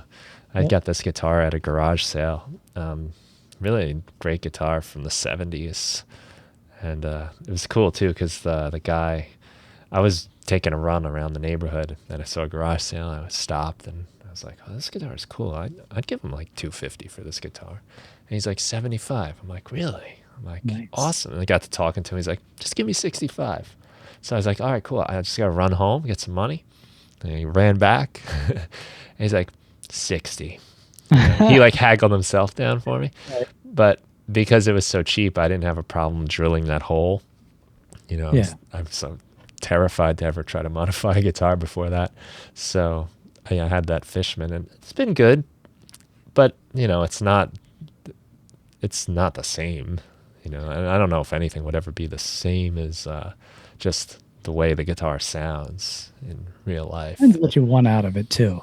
And like if you're going to be in a band setting and you just kind of want to have that sparkle, and the Hmm. acoustic guitar is just doing some, you know, Yeah, that'd be um, good. yeah, This it's that fine for works. that. Yeah. Yeah, but when you're trying to really, um, when you're trying to dial in the low end, and what I found I really liked about these is that each string has its own little I don't know, a peg or whatever in the pickup that's like a little Allen Oh, key, okay.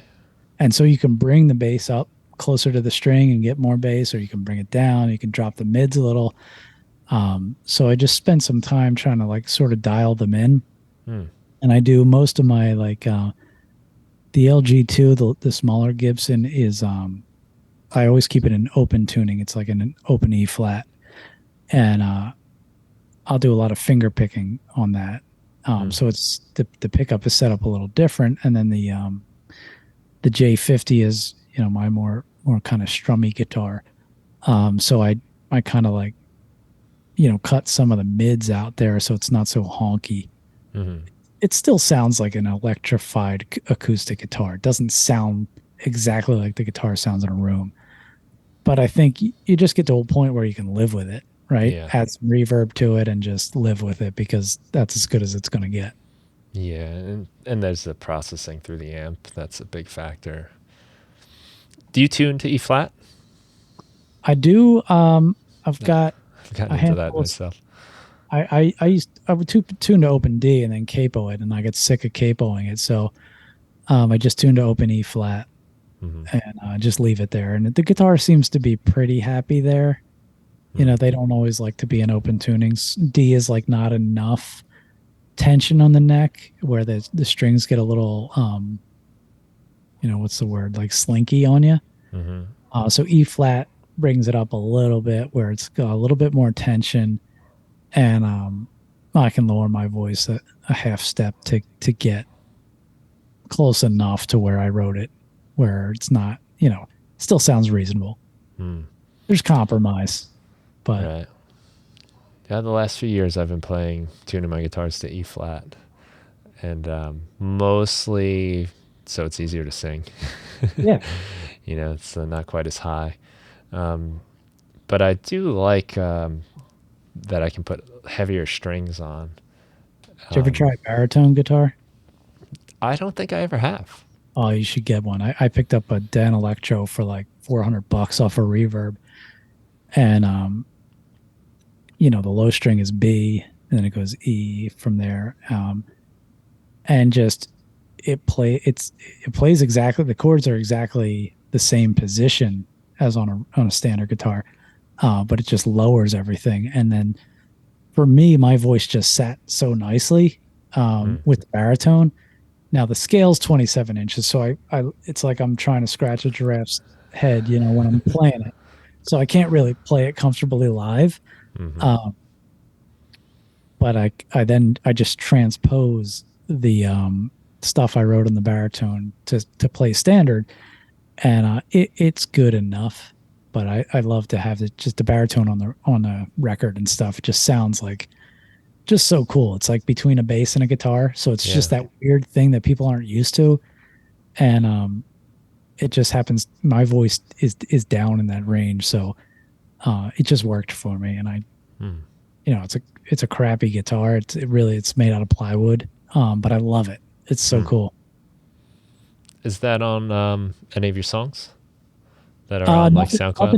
Nothing you've heard, Hmm. but I wrote a song that I play now in standard, and it had this really cool baritone opening to it, and I do want to record it that way. So I'm gonna try to get that on the next recording that I make. Hmm. Okay, cool. Yeah, I'll listen for that.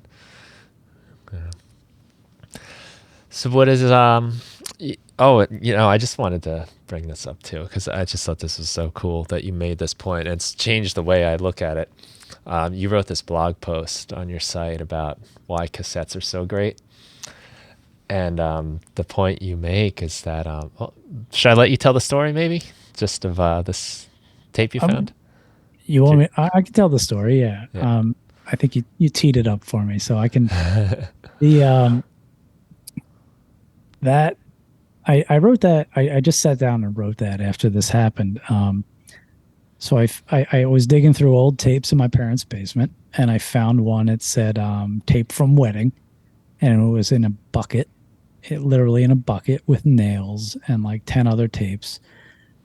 And I grabbed it, and I brought it home. I had the 4-track, so I had also purchased just a regular tape deck, and I had that hooked up, and I put it in.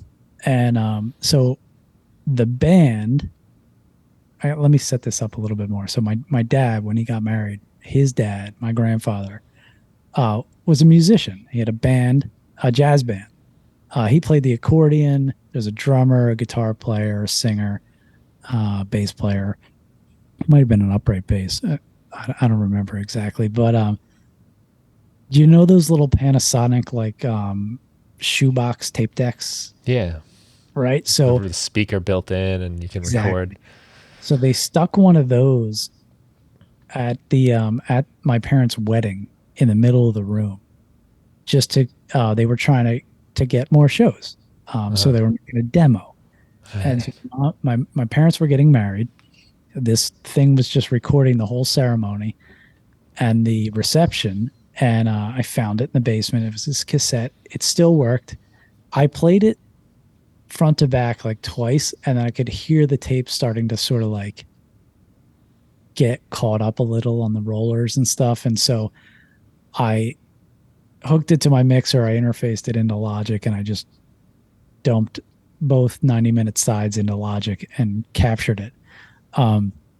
But the cool thing about the cassette is that it was there in the room, magnetically capturing the music that was coming off the stage. And it's a physical thing that was in the room. And I just thought that was the coolest thing. Like, you could set up your mixer and your smartphone, and you could do the same thing. You could capture the room, but like it just had this natural balance to it where like you could hear the audience, you could hear people talking, but you could hear the music, and it had this like 3D kind of sound to it on a crappy cassette. I mean, an old, just that cassette back then probably cost like 50 cents. It just had this roundness to it, and I was like, this is amazing. And so I was sitting at one day when I should have been working, and I was just like, I just want to tell people why cassettes are cool. So I think that's the post you're talking about. Yeah. Oh yeah, I mean that's really interesting. I'm sure for you to hear that. This is where your parents got married, right? So, Yeah. um, to get to kind of be there. And I plugged it in. We did a 50th anniversary party for them. I had it into Logic, downloaded it onto my phone as an MP3, plugged it into the speaker, and it ran all night. People cried. You know what I mean? Wow, Like wow, it was cool. that is really cool. Yeah. Yeah, and the way like that thing was there. That tape was, it got me looking at like some of my old tapes, and I'm looking like, wow, like this tape of like my band in high school, like we brought these things to our shows. Yeah. This thing came around with us. Right. This is the one. It- it's you know it's really cool that we can get music everywhere now. You can hear your favorite songs, like you're just driving in your car and you're like, I want to hear, my favorite Rod Stewart song, and there it is. Yeah. And Right. but it's not a thing. There's no thing. And you don't get the cassette sleeve that you can open and all the lyrics and drawings and pictures of the band in Mm-hmm. the studio. Like that's what's cool about those old cassettes and CDs and records. And I hate going out and then telling people, oh, check me out on Spotify, just go search it up. So I think I've been toying with the idea. I want to make like a CD sleeve, but not a CD. And Mm-hmm. so you get the sleeve, and in somewhere in there, there's a download code to go grab the music offline. Because who's got a CD player? Who's got a tape deck, right? Um, but you get the sleeve, and then that's like a thing that you take away from the show. Because Mm-hmm. when I went to shows, I'd always buy their CD or their tape, um, just as a sort of a takeaway from the show. Like I was here, you know, and I just think even if I can give something as sort of like a memento of the show, and then you can go download the music onto your phone. Um, that for me is missing. Like I love to go in and see who the producer is on the, Mm-hmm. and who wrote this song, who's credited with this song, and just you can't find that online unless you go to like BMI or something, and you really dig into just to find out who produced the song, or like Mm-hmm. um Yeah, you find it in like a clinical way on Wikipedia or on, like you said, it's a site like that, yeah. but it's not part of the package, part of the art, part of the whole experience, really. Yeah, and it wasn't there, it wasn't part of the show, wasn't part of anything other than just um this is what came out of the studio. Hmm. Yeah, hey, I think you could do that. You could probably have like a QR code, so make it easy for people. And That's what I'm thinking, right? Just like something that's just physical, but then snap a picture of it on your phone, and it takes you to the site and you can grab the music. hmm, yeah, yeah, I have tapes from other bands that we played with, and it's like I got this tape from you at that show when we were 17 years old. Yeah. Me and my friends used to go downtown in Philly and see these bands who are like emerging, and yeah, it was $5. You buy their tape, and then like you had this band's tape, and it sounded killer.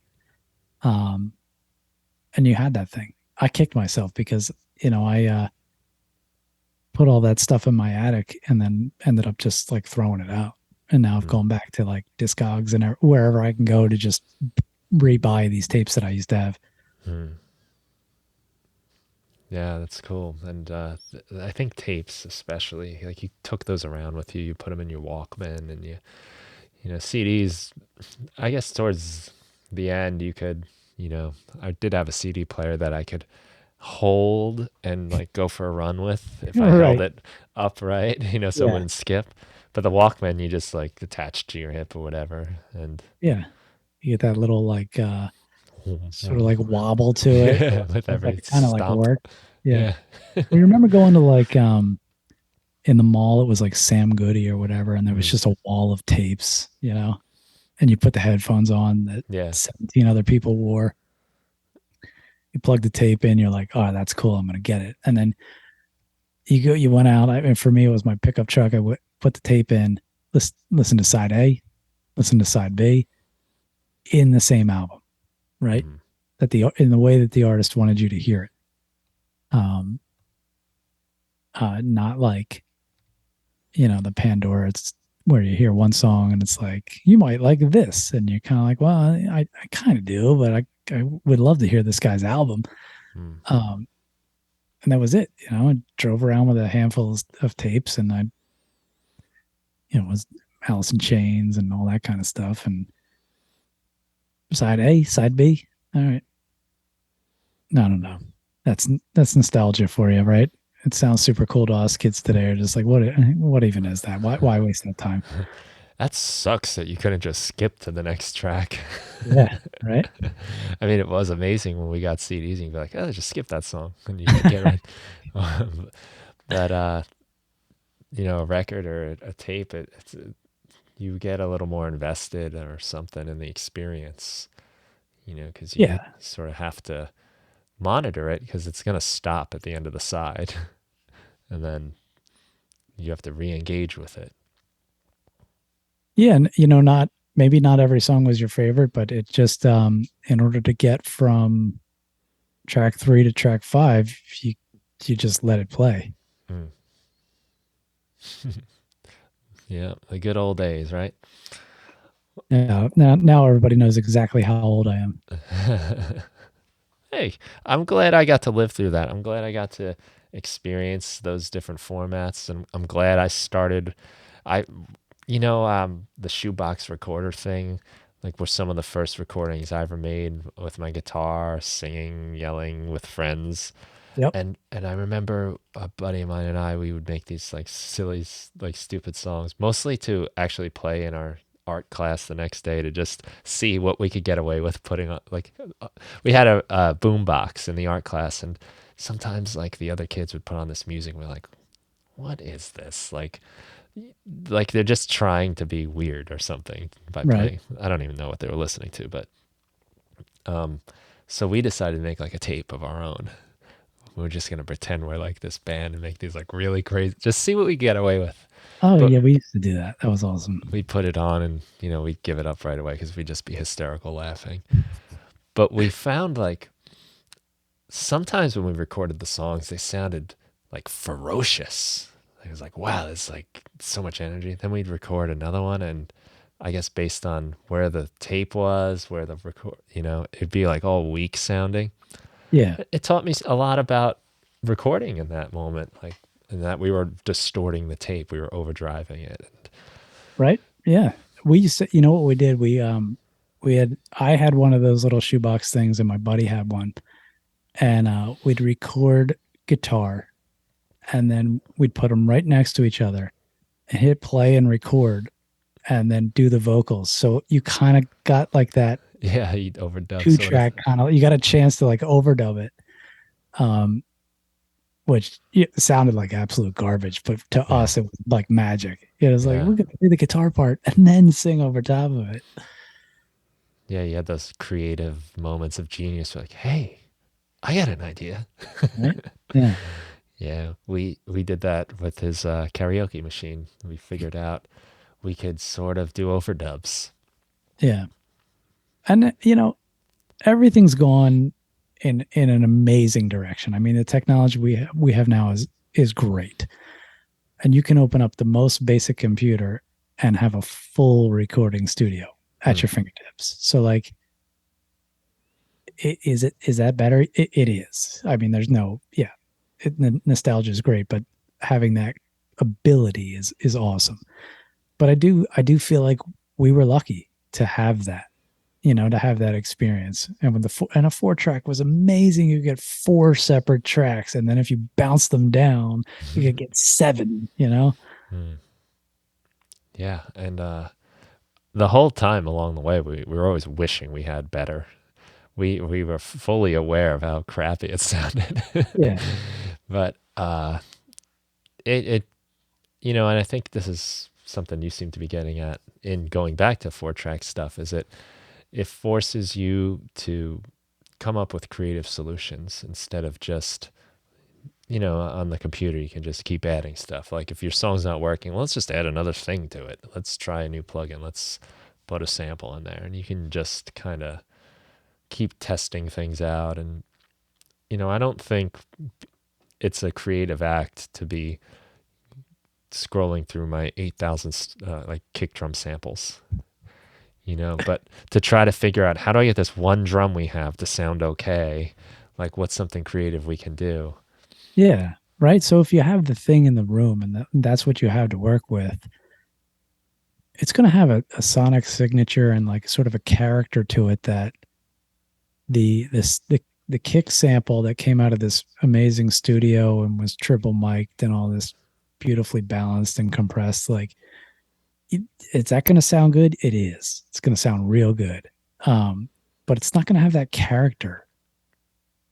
And isn't that sort of what we should try to deliver to people, is sort of like, this was made in a room by people, and this is how we did it. I don't know. And don't get me wrong, I have nothing against music that originates or comes out from a computer, samples, whatever. If it's good, it's good. I'm just saying, growing up the way I did and getting into music the way I did, I just love to hear that character and that different nuance in the sound. And maybe it's not perfect, but it feels right. Yeah, I'm with you on that. A lot of times those like perfectly recorded drums just sound so weird against, here I am in my basement. Maybe I have a decent mic and a compressor, but it's like they were, two different pictures that just kind of, like you're watching a movie and part of it's in 4K and then like the bottom right corner is in like, Yeah. like a old camcorder. It just doesn't sit together sometimes. I think that's why you're ending up with the mass appeal songs these days that have like 18 vocal tracks in the same melody, just to beef it up so that it stands up to these like electronic sounds that are so rich and fill out the frequency spectrum, that you need, like, even if it's a good melody, you need to like really just Like reinforce it. Yeah. reinforce it so much that when you do strip it down, you're like, this is actually a really good song. This melody is beautiful, and this, the chord progression is really cool. So it just, maybe it got overproduced, but like, who's measuring that these days? I think it's so easy to just dump something onto the internet, and then there it is. It's just there. Yes, it is. For better or for worse, right? Right. Yeah, I'm glad though we have everything we do. I do love to look back on the old times, and I have a lot of nostalgia for it. It might just be because I grew up with it. Yeah. I often wonder if, like, the younger audience is like, wow, that sounds really cool. It's like it's coming off a record, or if they have that feeling. But I'm glad we can just decide to use one, use the other, or go back and forth, combine. It's a great time for us as musicians and artists trying to share things. Yeah. I mean, you can, any genre, you can make it sound amazing in a computer, and great. And, that's great. That is a great thing. The, I've sold off most of the 4-track stuff that I bought. I kept the first one, and I think about using it every once in a while, but for the most part, it got me from stuck to playing and loving music again. to the point where, I've gone out and started to book some shows just because I'm like, oh, I can do me. And if I hadn't, I think if I'd just stayed in the rut uh, with trying to do things through the computer, that wouldn't have happened. So it's not that the old 1985 cassette is better or that it's so different that everyone should try it. It's just that sometimes you need that break from the way of doing it and just rediscover like what works for you, and then take that and put it back into modern day. And you know it's sometimes you got to shake it up, or you just stay in the same place and you're just doing the same things over and over and expecting different results, and that's not a good not it's not a good approach to get where you want to be. Hmm. Yeah, I agree. I think you got a great point there. It makes you pay attention to different things. You know, you're not so concerned about whatever modern issues we have, and you can, you know, go back to a different time, a different way, and probably what you get left over is the things you value and that are important to you. That's like the remainder after you bounce around a little bit between the formats. Yeah, and the irony of all of it is it has to get digital at some point, or no Yep. one's going to hear it. Yeah. Which was really cool for me because I started to put the stuff on YouTube and other places on the web, and then obviously it got digitized, and then people were like, oh, you know I was lucky enough to do a radio show. They gave me about 30, I think 30, maybe 30 minutes to perform, and Hmm. it was during the COVID shutdown, so I got to sort of pre-record it, and I had the 4-track set up, so I just used it, but not because it's better or cooler, but it's just set up, and uh, just going back to that simplicity started to get people to sort of I don't know if they thought that was cool or like it was the song, but like you know it worked for a minute, and so I just tried to kind of ride the wave and see where it would go. Hmm. It's definitely a good fit for what you're doing too. You know, the type of music, acoustic, singer songwriter. It lends itself nicely to that kind of music.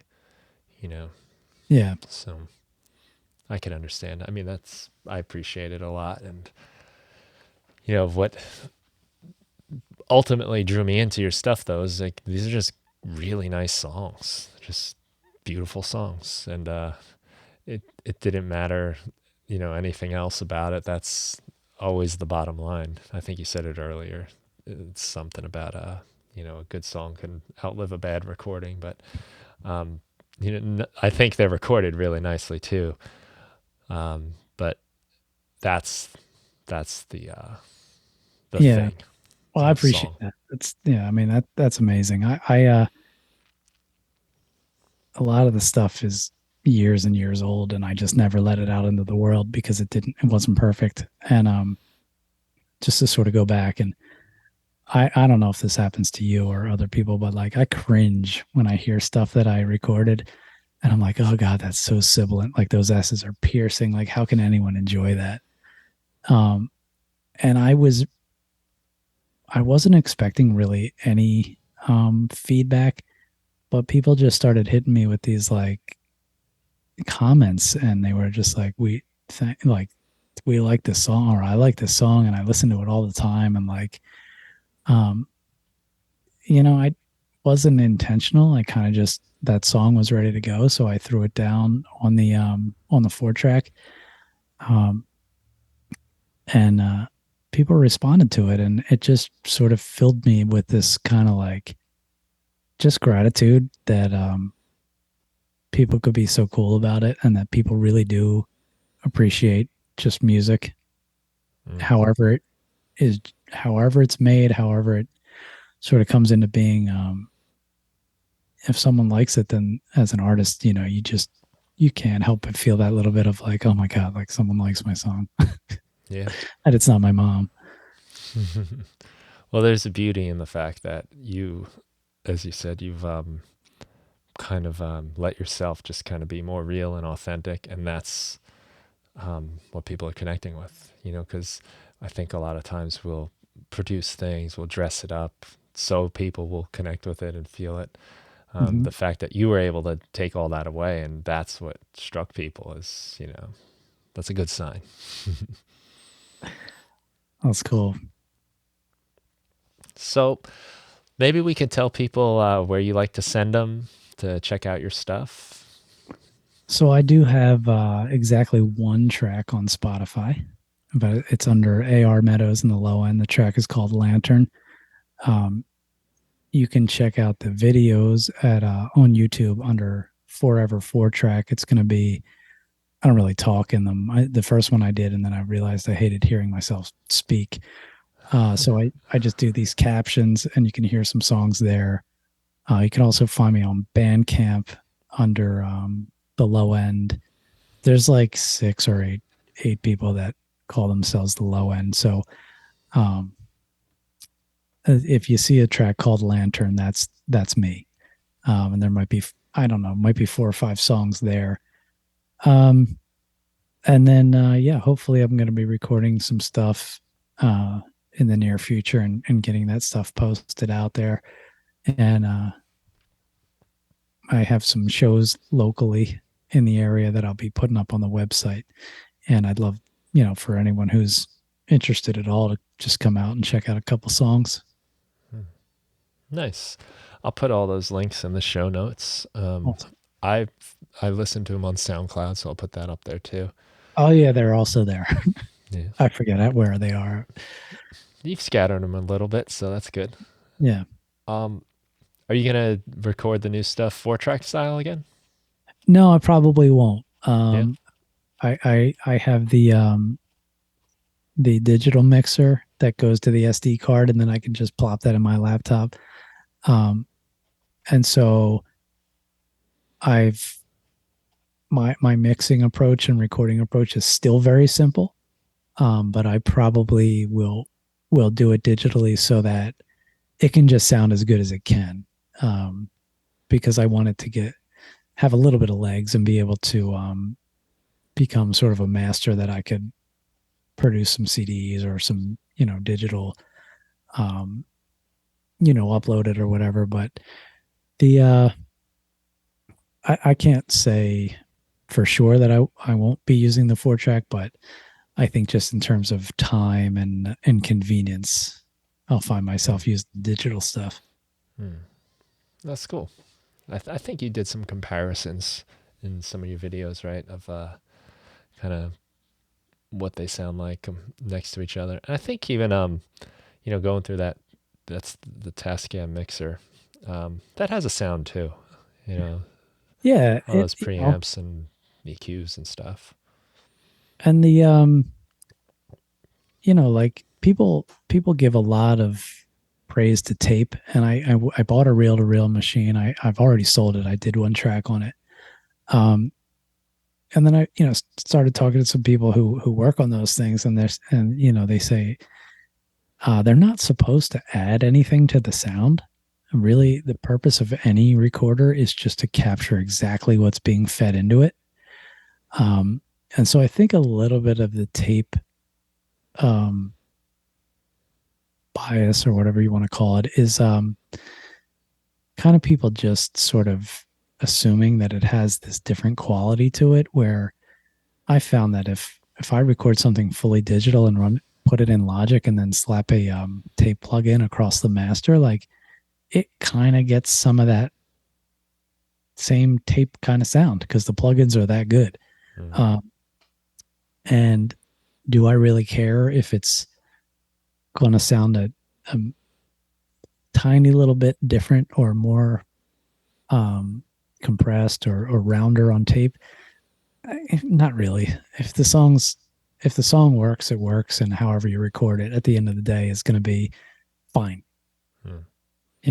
If the song doesn't work, then it doesn't work. And you just pull out the parts that do and try to rearrange it and make something. Or you put it back in the files for another day. But ultimately, the whole like digital analog thing, um, maybe we shouldn't care about it. Maybe we should just assume that whatever I recorded into is supposed to just give me back what I put into it. Mm-hmm. Right. Hey, that's cool.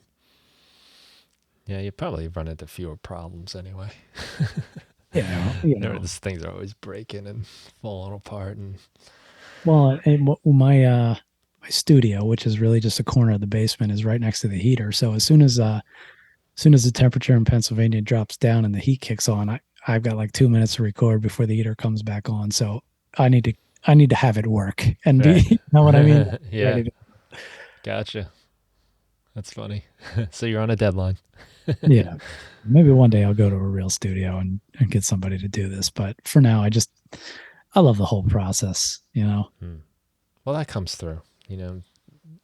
I've had experiences where the studio ruins it. You know, because Or maybe it doesn't ruin it, but the demo sounded cooler, right? yeah, well, sometimes you're just like scared and nervous, and you're not comfortable. You're not in the same place, and it's clinical, or it's Yeah. you know, if you're comfortable, if you're feeling it, that's the most important thing. I mean, the performance is the thing that Right. and that's what you gotta. That's the thing, and nothing else can fix that. I'm with you. Yeah. I mean, that's what you want to get across, I think. Hmm. That's cool, man. I look forward to it. I'm sure it'll be great. Everything else has been awesome. I'm really digging it, and been sending it to my friends too. So Awesome. I hope some people listening to the show, you the listener, might check this out because it's really cool stuff.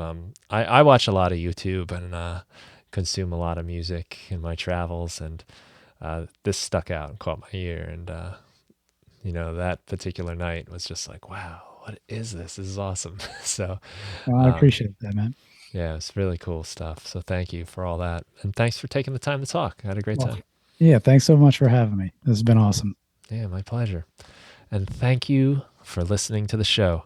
Yeah, check out thelowendmusic.com. That'll connect you to everything. And I'll also put all this stuff in the show notes. So have a Awesome. great day.